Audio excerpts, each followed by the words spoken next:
Welcome to this delightful county of Worcestershire.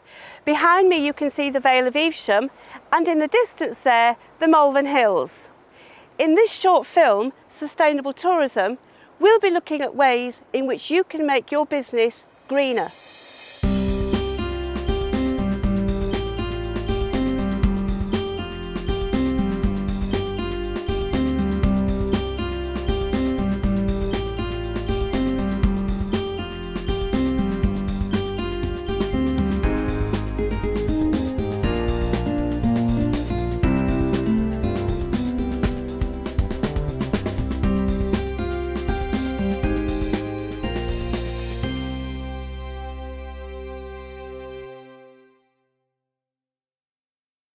I'm going to be talking to three businesses who have got the Green Tourism Business Award.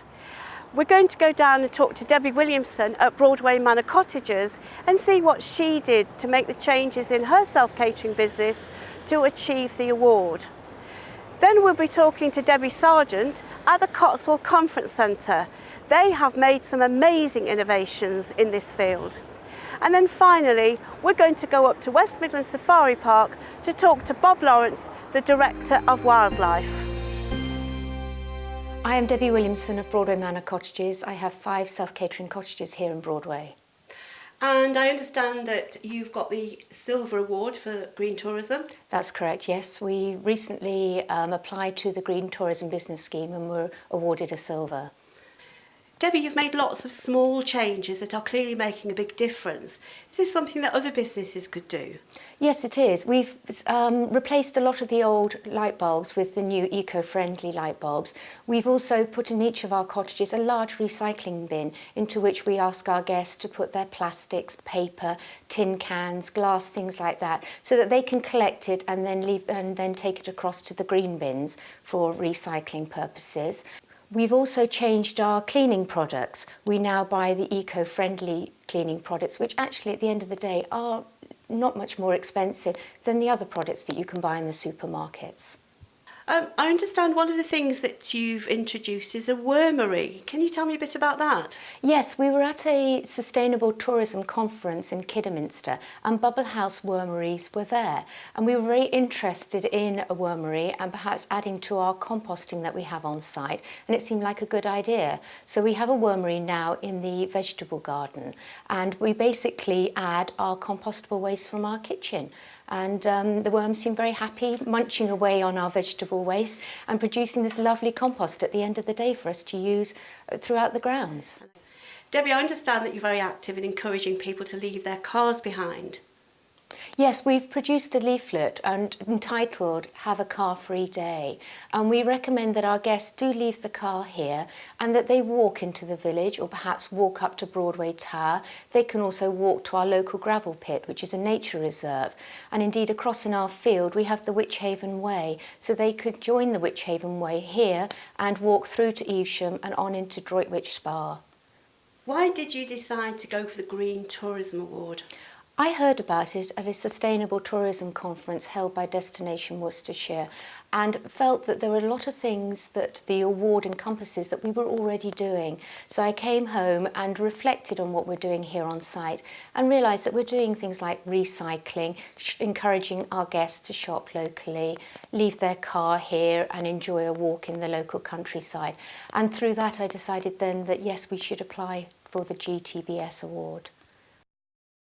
Worcestershire is blessed with delicious fruit and vegetables, homegrown foods of all kinds, cheeses, wines, meats and so on. You need to be buying locally, support the local businesses and give your visitors a delightful taste experience. Debbie, you've done a lot of inspirational things here at Broadway Manor, but how do you get your visitors to buy into it? We do everything we can to make our guests aware that we are a green destination. It's on our website, it's in our guest folders, and also by just chatting to our guests about the things that we do here. So ask yourself these questions to see how green you really are. Do you reduce, reuse, recycle? Do you encourage your visitors to leave their cars behind and use alternative forms of transport? Hopefully you are already shopping locally and buying local goods to save on the food miles, and you use eco-friendly products and supplies. And what about your business practices? Are you really up to date with all the social media, e-marketing and online bookings? These are so good for saving time and of course saving paper. The Green Code encourages us all to save water. Did you know that a running tap uses 6 litres of water a minute and a dripping tap 15 litres of water a day? So we need to make sure our taps are fixed and we need to turn them off. A great way to conserve water is to invest in a water butt. And you can collect the rainwater, which you can use for the garden and for washing your car. Definitely cut back on using hose pipes. So you might be asking yourselves, well, why bother? One of the greatest contributions we can make to the environment is by conserving resources.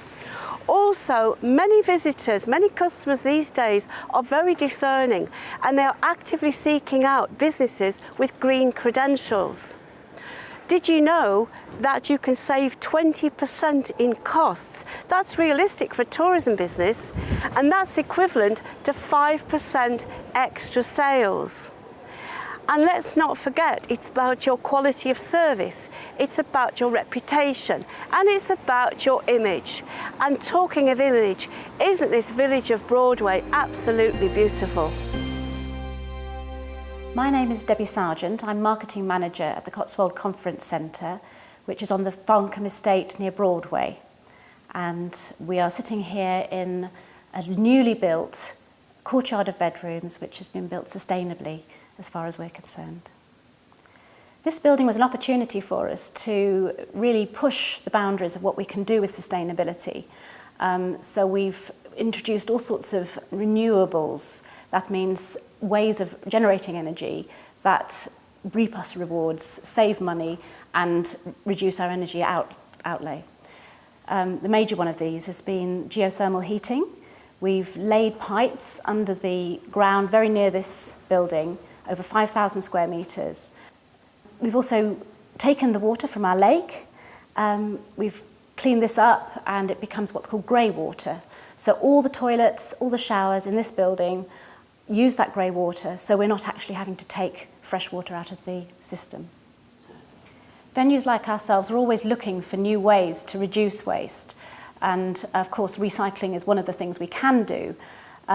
We found back in 2006 we were getting through 12,000 bottles of water every year to make sure that our delegates had sparkling water, still water, they'd like to have bottled water.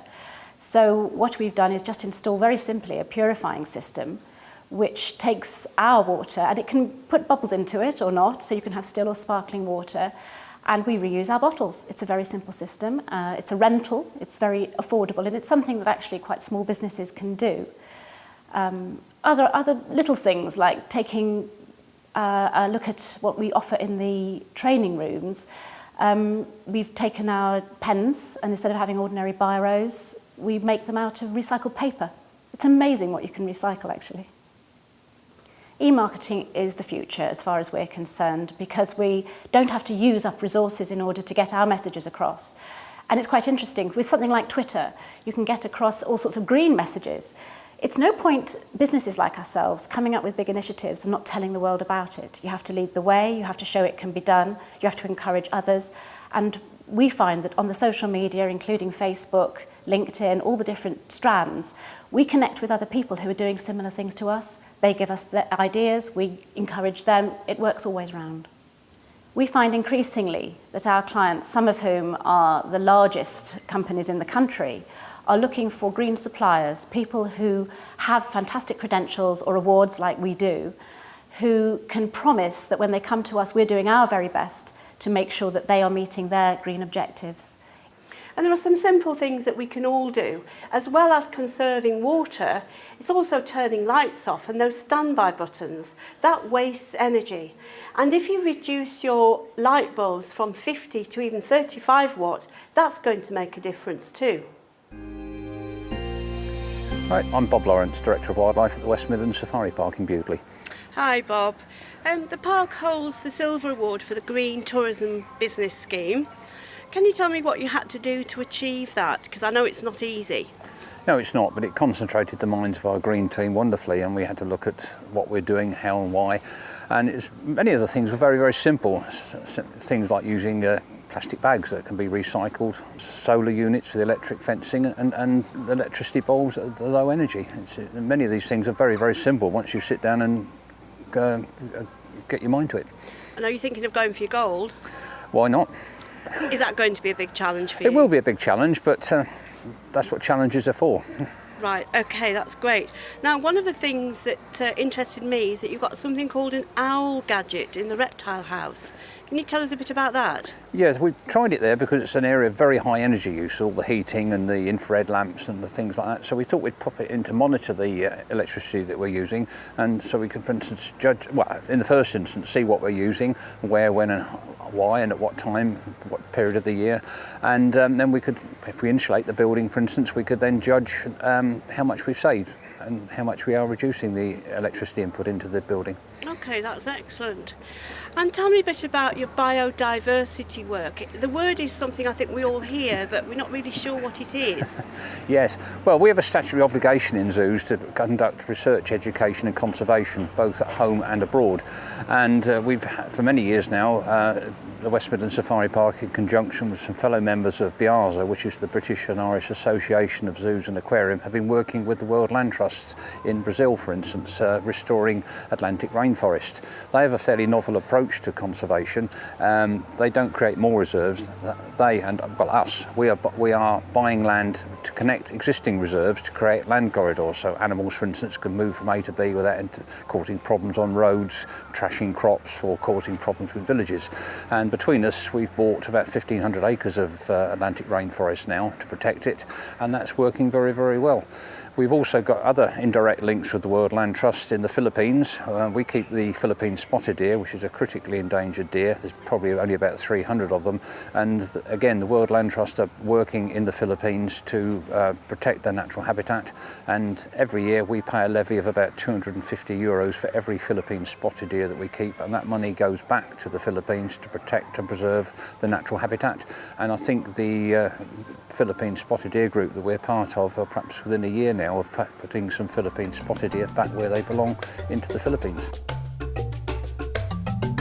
What message have you got for other businesses that really want to reduce their impact on the environment and save these beautiful creatures that you're feeding there? Well, a lot of our biodiversity work is also done in Namibia at our research centre, and Namibia is the last stronghold of the cheetah. I think the problem is we tend to live our lives at an equally fast pace, and we seldom get the opportunity to pause, step back and think what we're doing. For instance, did you know that 40% of what we buy in the shops has got palm oil in it? And palm oil production is the biggest single threat to the survival of the orangutan and tigers. And the European zoos have just recently won a battle with the European Parliament to get any products that contain palm oil labelled as such. So for 2014, anything containing palm oil will have that on its label, and that will enable people to stop and make their own decision about what they want to do and how they want to influence things. And I think businesses will need to be aware of that sort of thing. Many tourism businesses are now developing an environmental policy. If you're going to do this, you need to consider a number of things. First of all, what's going to go into that policy?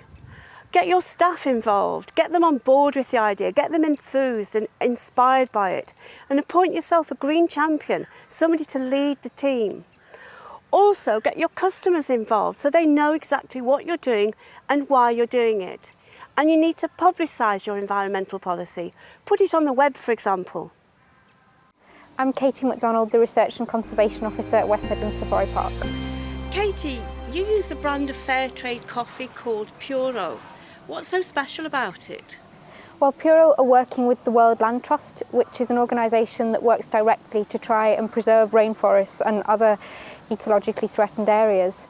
And every kilogram of Puro coffee sold helps to buy up areas of the rainforest which can then be protected.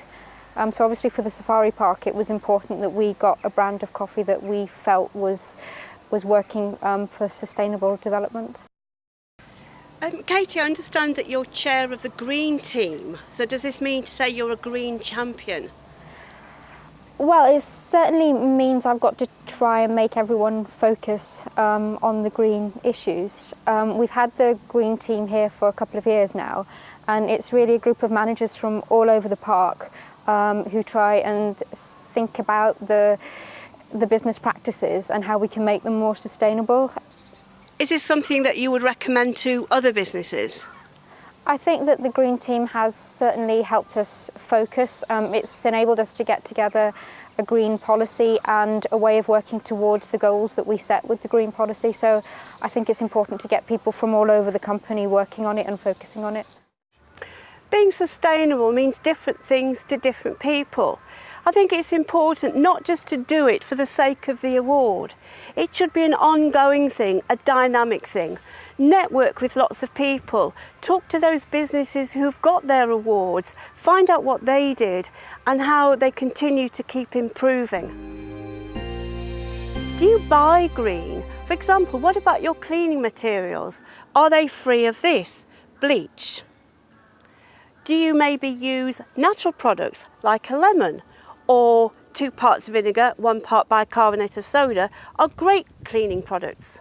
And what about your suppliers? Do they have an eco-friendly policy?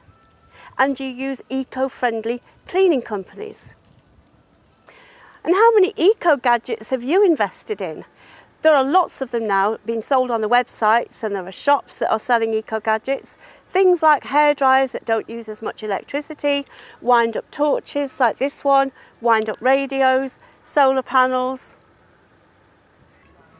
Now, in the course of running a business, no doubt you'll be using lots of paper. Use recycled paper. Make sure the paper is totally chlorine-free, TCF. Similarly, avoid mineral-based inks. These can be very damaging to the environment. Look out for good deals on renewable cartridges. Destination Worcestershire are really keen to promote their Green Tourism Business Scheme. It's a national scheme set up in 1997, and I understand it's the largest of its kind in the world at the moment. There are 3 levels: bronze, silver and gold, and there's a lot of work goes into achieving any of these levels. Have a look at the details on the website given at the end of this video. Worcestershire's new flagship library and history centre, the Hive, might be unconventional, but it is a true green building. The natural energy from the River Severn will be used to cool the building in the summer and warm it in the winter, and it will be open to the public in July 2012. I hope you've all got some really great ideas on how to make your business greener. We can all look after our planet if we do our little bit. I'm Angelina Boden, the 15-minute trainer. You don't have to be a tree hugger to care for the environment. Even the smallest of actions can make a big difference, and it can also save you money.